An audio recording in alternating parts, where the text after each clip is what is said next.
Alright, so I won't talk about our company per se, but Exedy is a Japanese manufacturer.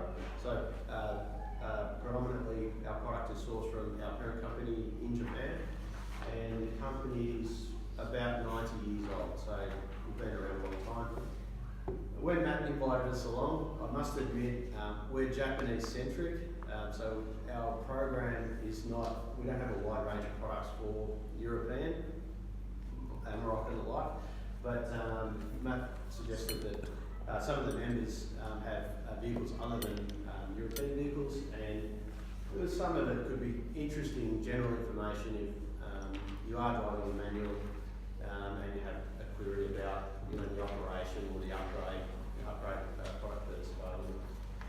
So we normally start with the clutch selection. So this is a pretty important element. And even before looking for a new clutch, we normally like to ask the customer, number one question, why the clutch is being replaced. So if it's being replaced because it's just worn out, it's done 100,000 Ks, there's nothing else going on, that's fine. We move to the second question, is sorting out which is the right clutch. But if it's failed within 5, 10, 20, 30,000 Ks, we need to start thinking about, is there something else that's going on that may have contributed to that failure? So in that case, we're looking for misalignment between the input shaft and the crankshaft, which rapidly destroys clutch plates. Is there water ingress if we're doing river crossings and the like? Are we missing rubber boots of release forks?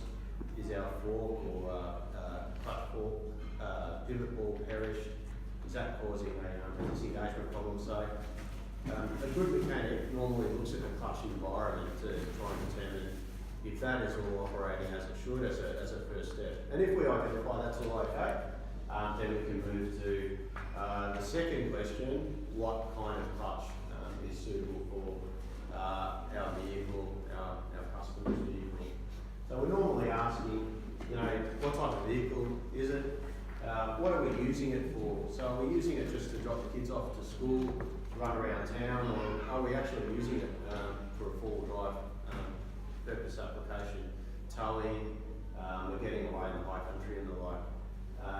What kind of driving style, what kind of person is driving it, because we have to be mindful if we're upgrading the clutch, does the person have the ability to depress the clutch pedal if we're making a much stronger clutch? So we have to kind of know all these answers to all these questions, but we also want to understand, is the vehicle modified at all? So have we changed the chip, have we modified the exhaust, turbo, all that kind of stuff. So all that information is put into the melting pot, and then we kind of can recommend a suitable clutch for the application.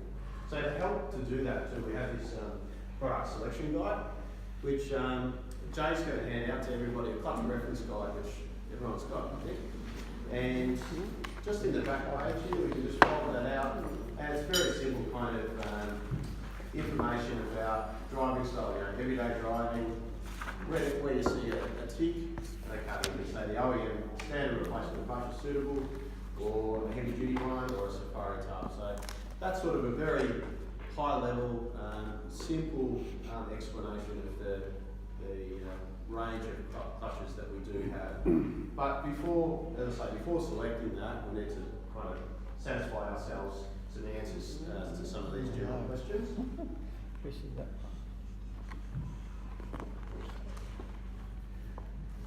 So as I just mentioned, we have a range of different products available. So we start, I don't think we brought the standard one out, but we start with the standard replacement clutch.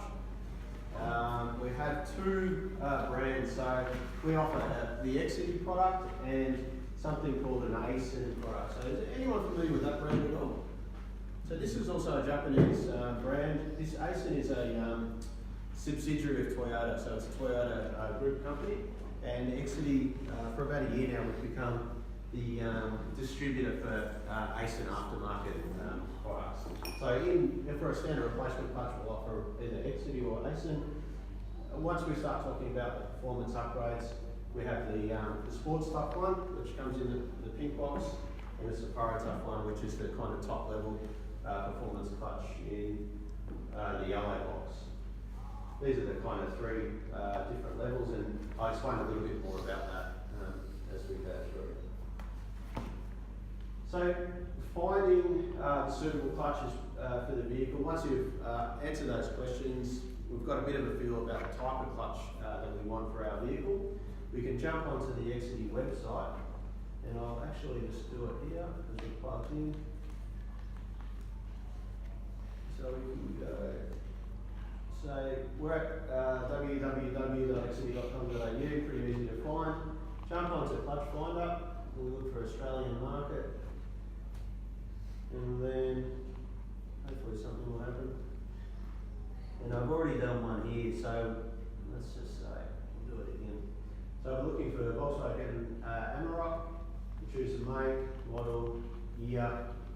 Doesn't really matter because for the manual, they're all the same. Are they? Sorry? All the manuals are the same, all three? Exactly the same clutch. Yeah. Good to know. And then when you get into the V6s, they're all those. So we just select across the engine and the specific vehicle details. And then we can see here, scroll down.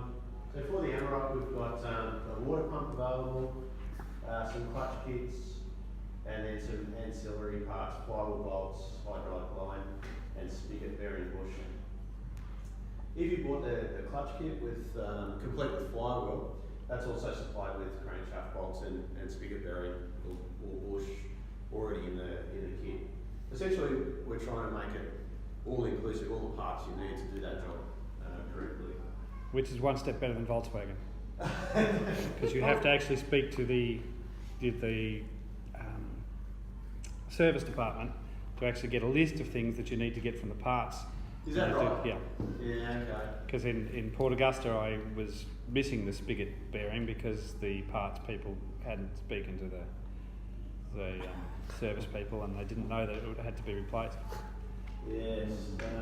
One of our customers had a recent experience with that. It's a needle roll that goes into the crankshaft, as you're aware. Replaced the clutch, didn't think about replacing the needle roller. The car had done 100,000 Ks. 5,000 Ks after putting the new clutch and flywheel in, the needle roller decided to give up the ghost and completely destroyed it. There was nothing left of it, but the fragments of that went through the clutch, through the dual mass flywheel, everything, and into the concentric slave cylinder. So it was after 5,000 Ks, it was completely clutching it. Wow. So that was an expensive learning experience for them. I don't know why we would put it in, it's in the kit, but anyway. Glad I waited another day and a half. Exactly. So we've found the vehicle, the clutch, and then if we talk about the different kinds of performance clutches that we have available. So we've got our Sports Tough product. So Sports Tough is what we refer to as a stage one or an entry level performance clutch. And it's normally pink, but it can be black or gold depending on where we source the cover assembly from. In this case, this is a pull type clutch out of an Isuzu Rodeo or a Colorado. But normally with the Sports Tough product, we have three different variations in Sports Tough, this pink one. We have heavy duty button, or heavy duty cushion button. And for four-wheel drive applications, I normally recommend sticking with a heavy duty product because that is supplied with a clutch cover assembly that we modify to increase the clamping force of the diaphragm spring, which increases the torque capacity of the clutch. But that's also supplied with an organically lined clutch disc. So this is a fiberglass-based organic lining. But if we do have some customers that elect for these heavy-duty button or heavy-duty cushion button clutches, but normally for asphalt cowboy, so a Nissan Skyline or a SS Commodore or something like that. And those types of clutches are supplied with the same cover assembly, but we call it a ceramic disc. So it's dampened, it's got the dampening springs, but it's got these ceramic pucks on there. So that will increase the torque capacity of the overall clutch system, but it's a very robust, very hard material, and it also translates to a very uncomfortable engagement. So it's tend to judder. Has anyone driven a car with one of these in it? It's terrible generally. They tend to judder, and the reason why they judder is partly because of the material, the composition of the material, but this type of disc has no cushioning between the material. Whereas if you purchase a heavy duty clutch, it's got what we call a cushion segment in between the cushion linings, so you can actually depress the friction material, and that's what actually gives you smooth engagement on takeoff. A lot of people think that the engagement relates to the damper, the smoothness of the engagement, but this is just there to absorb noise and torsional noise and vibration. Oh. Yeah. And then we have kind of like an in-between disc, which is this heavy-duty cushion button, and that's this same ceramic material, but it does have the cushioning between the friction materials. So it's a little bit of an in-between between the organic style and the button style. But still, not necessarily recommended for four-wheel drive unless you really have to go to something like this.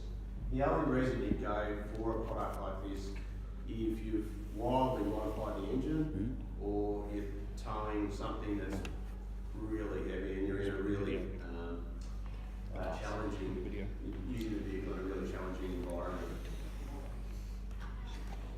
Alright, any questions on Sports Tough at all? Also the Sports Tough kit, as does any of our performance kits and most of our standard kits, is supplied with a alignment tool, spline alignment tool, and a pilot bearing or bush or needle roller.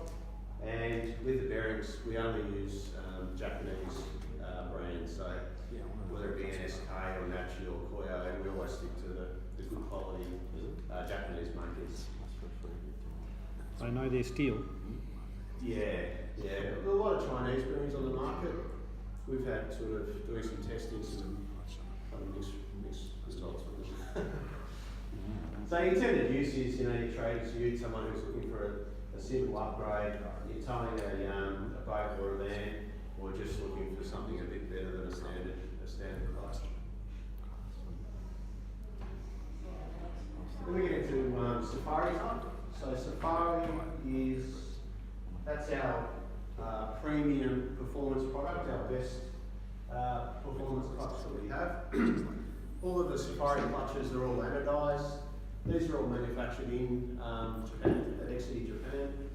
And some of the benefits of the Safari over the standard or the sports is typically we're using an additional drive strap in here, which connects your pressure plate to your press metal cover pressing. That makes the assembly a bit more robust when you're taking off from a stationary position at high RPM, or you're decelerating using your gears, and you're coming down the gears from a high RPM. So that puts a lot of load on your drive straps. With two drive straps, there's a tendency for them to buckle. If they buckle, the pressure plate won't work anymore. If you have an additional drive strap on there, it just makes it a bit more robust. And particularly in four-wheel drive, if you're in a bog and you're first to reverse, trying to get out, that kind of situation helps a little bit. Also with the Safari, the type of material we use for this pressure plate casting is what we call a nodular iron or spheroidal graphite material. So it's a bit better than a traditional grey iron casting. Really? Also with the disc that we pack in the Safari kit, it's an organic material, but it is a better material than a standard touch disc that we might use in the standard kit. Looks similar, but it's got a high friction coefficient and a stronger damper as well on the Safari.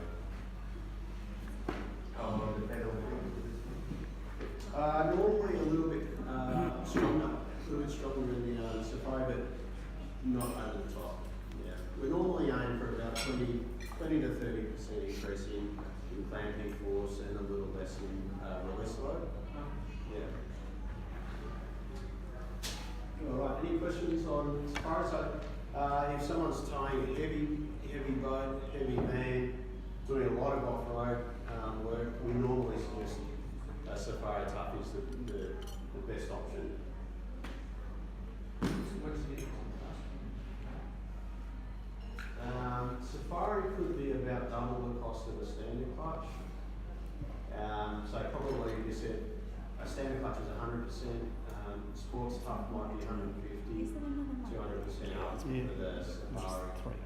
And the benefit of the Safari, each time we're going up with the different product categories, we're increasing the torque capacity of the clutch system.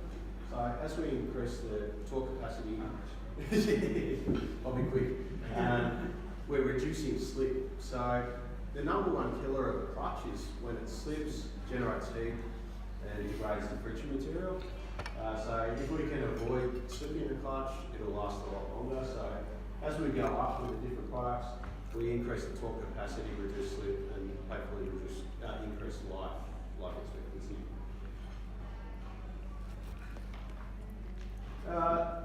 So then we have one more product that we assemble locally in Victoria, in our factory in Victoria, and it's based on our Safari program. So I mentioned before we have the Safari Tough clutch. We take, to make what we term a Safari Tough heavy duty clutch, we take our Safari product that we import from Exedy, Japan, we disassemble it in our factory in Hillsborough. We do some modifications to the cover assembly and we increase the clamping load further. So we call that STHD is the suffix on the part number, and that's the absolute best we can make. So this has become particularly popular for V8 Land Cruisers, where guys are doing ECU, remapping, exhaust, and the standard clutches in the V8 Land Cruisers just won't last. Once you start doing some work to them, they'll just chew them out very quickly. So this STHD in the Land Cruiser has about 1,000 Newton meters of torque capacity at the flywheel, and we're finding that that's the option for the guys that are really beefing them up. Anything below that, they start slipping and they just won't last. And this is just a illustration of the different torque capacities of the clutch, different parts of the clutch segment. So here, this is for a Toyota Land Cruiser, and we've got this is the peak engine torque of the engine in its standard format. We've got our standard clutch here. So Exedy always develops a standard clutch to have about 20 or 30% higher capacity than peak engine torque. That's the kind of design rule.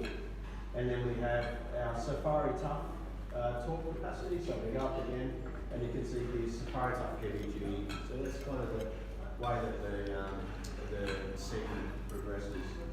And then we have, so that's overall clutch torque capacity, and then over here we have the clamping force, so standard, Safari Tough heavy duty. When we're talking about torque capacity of the clutch, there's only a couple of elements, there's a few elements that affect torque capacity of the clutch. One is the clamping force of the diaphragm spring. Another element is the mean effective radius of the friction material. Another element is the coefficient of friction of the material. And then the final element is how many discs. So is it a single plate, is it a twin plate, is it a triple plate?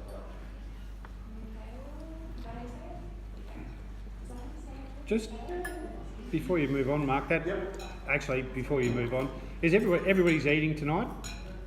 Does anybody have a problem if perhaps Mark has a bit of a break? Have a bit of a... You don't lose You don't mind going on? No, just go on. No, that's to feel like being at home. All right. Well, my question was going to be, if we're taking up our torque, if we get our ECU remapped and we take our torque up, say 20%, how does that relate on that graph? Is 20% going to be suddenly pushing it up past the blue and into the... Yeah, so that's where we encourage customers to talk to either our dealers or to us directly. So on our website, we have the live chat option, so you can jump on there. Okay, I've got this vehicle. We always work on engine torque, so we want to know how much torque the wheels or flywheel. Either way doesn't matter, but if you can give us that information, we can tailor the right clutch for the application. Because every clutch system is different depending on the size and the specification of the product. Yeah. So you could say a LN106 Hilux clutch, the standard Safari, standard Sport Safari has different torque capacity to a K126 Hilux clutch. So it depends on the vehicle. Yeah. But if it's a 20% increase, normally we're talking sports type, MG or a standard Safari type clutch. Yeah. Mark, considering when you do a clutch, we're not going to be in the front driveway of your workshop. So, you wherever you are, you can ask for your clutches, can you, or do you have to go finding a dealer?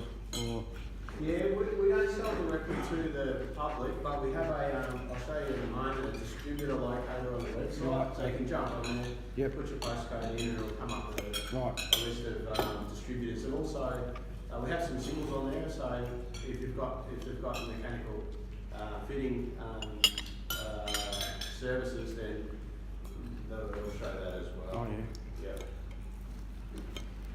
So in terms of that torque capacity, this just information illustrates the differences between the different levels of the clutches. So this is for a GU Patrol 3 litre or 4.2. The clutches are coincidentally the same on the two. But the standard clutch will handle 445 Newton-meters of torque at the flywheel. So that's where, mate, if you've got that information, you've done your modifications, you've had the vehicle dyno, you could say, look, I've got 575 Newton-meters at the flywheel. We could say, okay, that's probably a bit excessive for a heavy duty, but the Safari type clutch would handle that, or Safari type heavy duty, no problem. So it's not just engine torque we're concerned with. We want to know engine torque, but we want to know what you're doing with the vehicle as well. Are you towing a 3-ton boat, or are you not towing at all? That kind of comes into the consideration as well.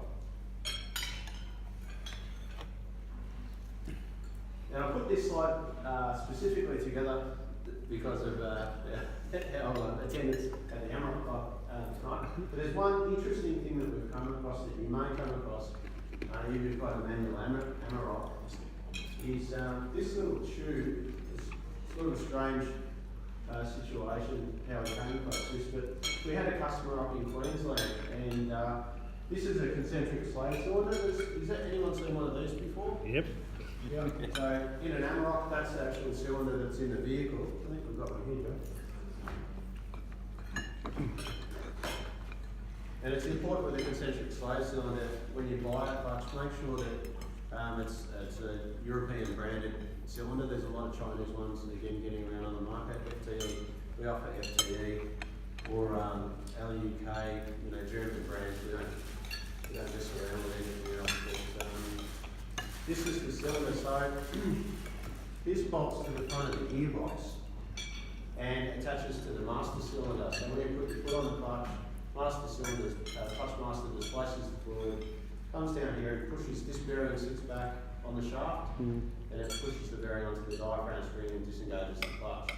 So this concentric slave cylinder is kind of new technology, maybe 15 years ago. So as opposed to this, you can either have a concentric slave cylinder in the vehicle or a conventional fork and pivot ball arrangement with a release bearing attached to the fork.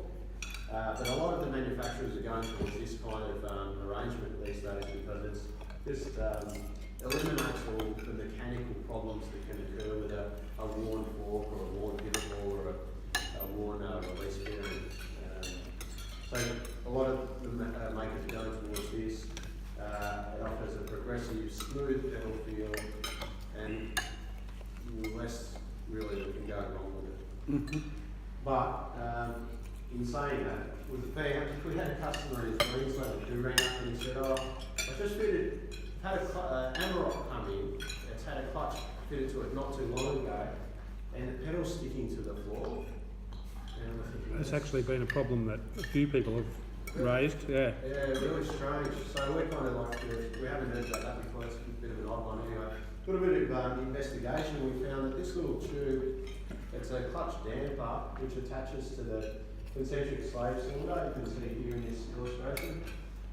And then the hydraulic line runs up to the clutch master. There's a part in here that fails, and it doesn't allow the fluid to transfer back up to the clutch master. So we had a customer pulling the hair out for hours and hours looking at the clutch. And at one point on the clutch is a mechanical part. It either works or it doesn't work. It's not as if it works sometimes and doesn't work other times. So whenever someone says to us, we've got a disengagement problem and it's intermittent, and particularly if it's under temperature conditions, different temperature conditions, it's almost always hydraulic related. So in this case, we found that when these fail, the pedal will stick to the floor, and it's as simple as replacing this tube, which we do offer. But I got talking to a Volkswagen dealer about it, and he said, I said, do you know about this? And he said, yeah, I've got a box of these sitting next to the telephone. Yeah. You get a lot of these problems. So bear it in mind, if your pedal sticks to the floor, it could be as simple as replacing the tube. You see it a lot on the forums. Yeah. The guys go, oh yeah, this is what happens, and then Yeah. 15 people come back and answer. Yeah. Yeah. I'm familiar with that. I can't imagine how many people would replace an entire clutch. Oh, yeah. To do is replace a Absolutely. $50 part. Still didn't fix my other fucking When you do the complete clutch kit, Yep. do you include the slave cylinder and the slave boom? Yeah, we include the concentric slave cylinder, the flywheel crankshaft bolts, the spigot bearing. We don't include that because it's not always necessary to replace it, but that technical note goes in the box. So when you open up the box, I'll have a read, okay.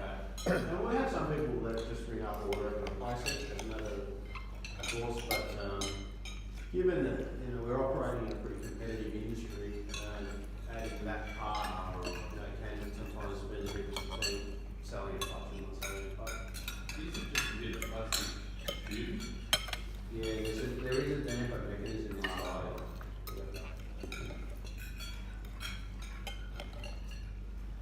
And also, so flywheel kits, it's a topic that pertains to the Amarok. So we have, this is actually the Amarok clutch.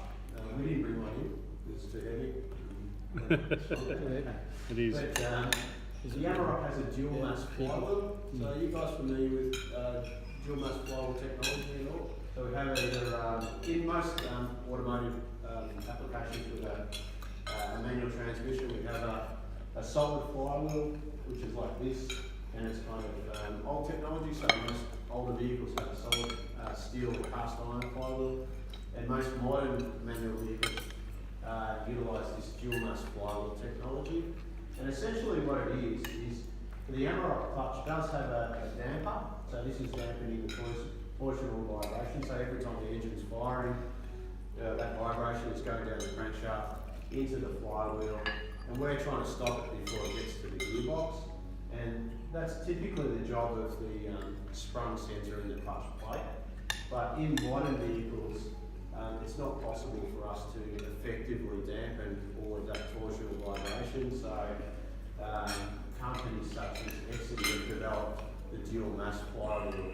So essentially the job of the dampening is transferred from the clutch disc to the flywheel itself. So we have basically that damper replicated inside the flywheel itself with a big arc spring, some friction washers and some other bits and pieces. So the dual mass flywheel is a fantastic damper, so it makes the cabin nice and quiet, protects the drivetrain, all that sort of stuff. But like anywhere, it is a wearable part, so it will fail at some point in time. The arc spring can break, or other components within the flywheel can break. So what we normally recommend, and it's a recommendation of other flywheel manufacturers, is that the flywheel is replaced at the same time the clutch is replaced. So if you wear your clutch out, you think I'll just put another clutch on it. I've had people put a new clutch on an old dual mass flywheel, you've done 8 hours labour on the vehicle, and 5 or 10,000 k's down the track, the flywheel dies, and you're up for a whole new clutch system again. So it's just not worth it. The best off replacing the whole set. And given that these products have been around for a while now, they're actually quite competitively priced. It's not too bad cost-wise to buy a whole new clutch and flywheel package. The other thing about the Amarok clutch is it's got a self-adjusting clutch cover in it. So you guys are familiar with that technology, self-adjusting clutch. Mm-hmm. So it's normally a giveaway of a self-adjusting clutch. It's got these yellow strings here. So in essence, all that's trying to do, inside here there's a ramp, a tapered ramp. So as the clutch disc wears, this ramp ratchets around and it keeps the diaphragm spring in a parallel position. So typically as the diaphragm spring comes up, we lose some mechanical advantage and the clutch gets heavier. That's why your pedal feels heavier. With the self-adjusting clutch, as that ramp comes around, it compensates for the wear on the disc and the diaphragm remains in a parallel position to the flywheel, and you continue to have that light pedal feel. So this self-adjusting technology you see in a lot of modern vehicles. This kind of setup has become fairly standard with a concentric slow cylinder in most vehicles these days, particularly European vehicles.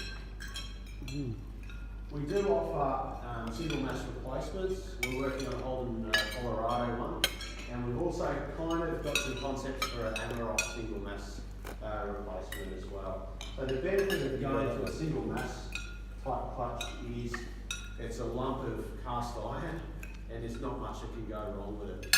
With a dual mass, if the arc spring in the centre of the dual mass runs off a flange and it has 2 tangs, and often in a severe environment the tangs can break off.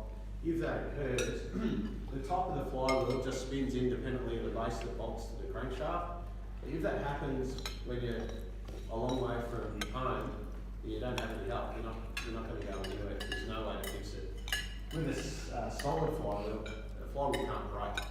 Essentially it won't break, there's nothing that can go wrong with it. And they're typically a bit cheaper to go to a single mass flywheel conversion.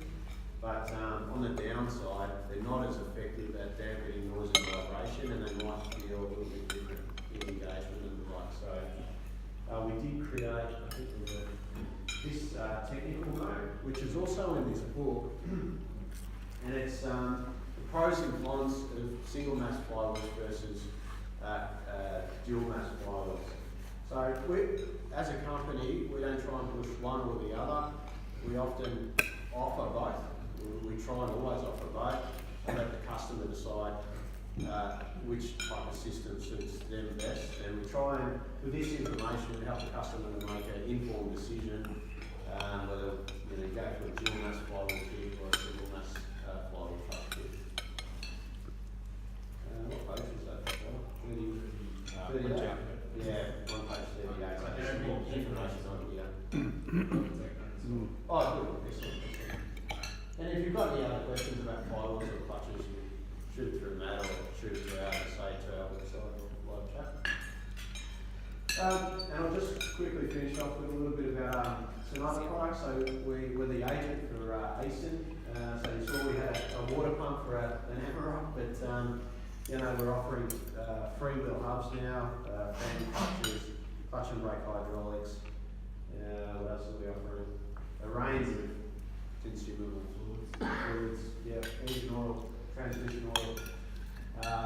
This is kind of Toyota centric. They're a Toyota group company. They manufacture product for Toyota. I think they're the 5th largest auto parts manufacturer in the world, actually, Exedy.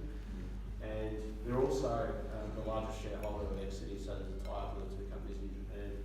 But we've started offering these products for the aftermarket.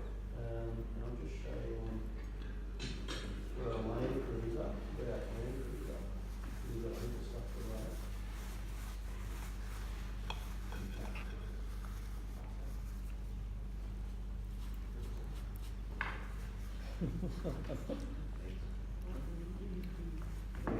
So here's an idea of the products now we're offering for the Land Cruiser. So we've got some brake pads, brake master, booster, water pump, cooling fan, fan bracket, wheel hub, functions. And we're also starting to range full transmission assemblies as well. So for that, we've got the latest training with the second and fifth year ratio upgrade as well, brand new transmissions and transfer cases.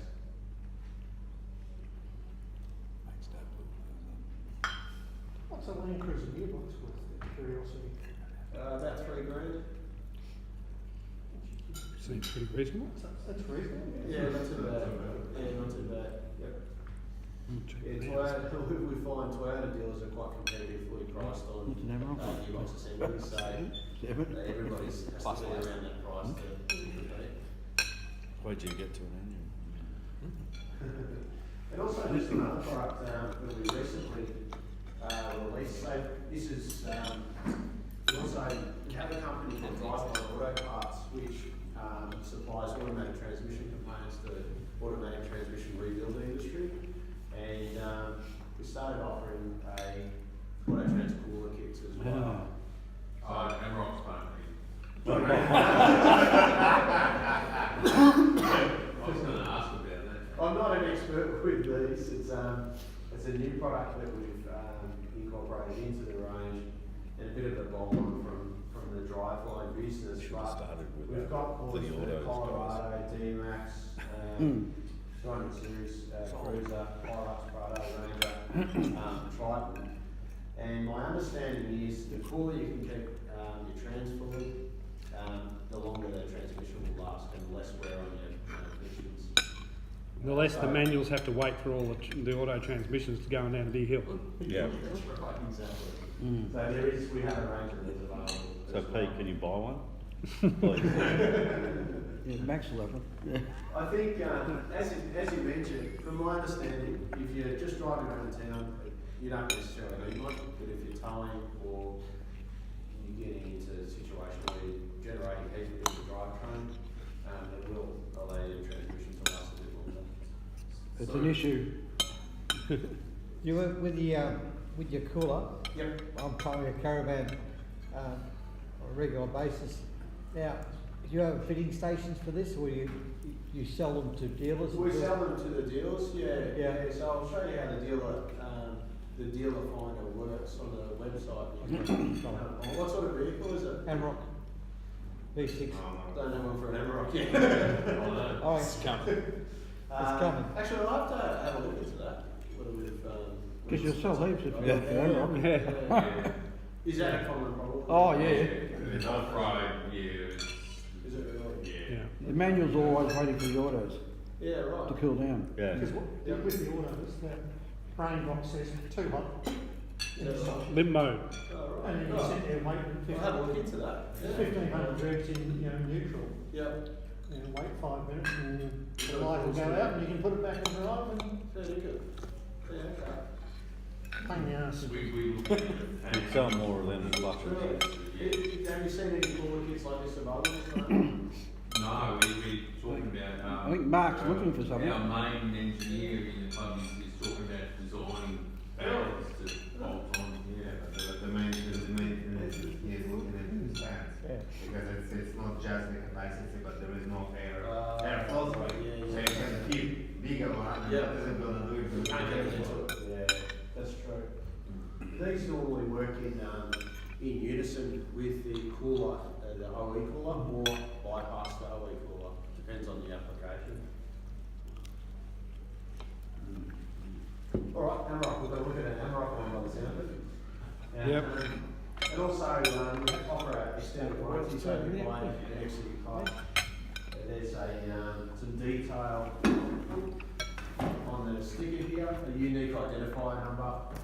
You can set up a login via the website, purchase that type of kit, and you can get an extended warranty. So our normal terms are 12 months, 20k, but you can get a free extended warranty, 24 months to 40k, whichever comes first. And also the clutch reference guide, so there's some interesting information in the reference guide that we've worked there. And that's it. Thank you very much. Beautiful. All right, thanks, mate. Eat your dinner. Eat your dinner, mate. If we've got any questions, we'll ask you after you've eaten and had another beer. The distributor files up. Yeah. Here we go. So we can just go, you mentioned if you're looking for any of the products that are on the website, you can jump on here, Australian distributors, put in your postcode or 3226. 3226. Victoria. There we go. Sorry, no. So here we've got stockers, stockers of performance coaches, Yeah, feeding, and yeah. Asian stockers. Yeah. So No, it's good, long clutch and brake, combined clutch and brake. They actually do for these guys. I'm not sure what Right, okay. Yeah. Yep. Versus. And they'd be able to fit the coolers when you bring them on board? Yeah, I'm sure. Yep. Yeah. Yep. Normally with coolers, I'd personally recommend going to an auto trans rebuilder. I'm going to. Or, Yeah. I someone will who's- look at that down the track. But Yeah. Someone who's familiar with automated transmissions. Like if you're on this side of town, one of our good customers, Casey Automotive, Casey Transmission in Berwick, they're just saying those guys who have been around auto transers their whole life, they rebuild auto transers, they know the intricacies with yeah. fitting them. Oh. Where a generalist, I've found, generalist automotive workshop doesn't necessarily have the experience like the auto trans guys. Right. But these guys will be feeding in any of the other products that we offer. Yeah. Yeah, okay. Right. Terrific. Thank Thanks you. very much. Have a good dinner.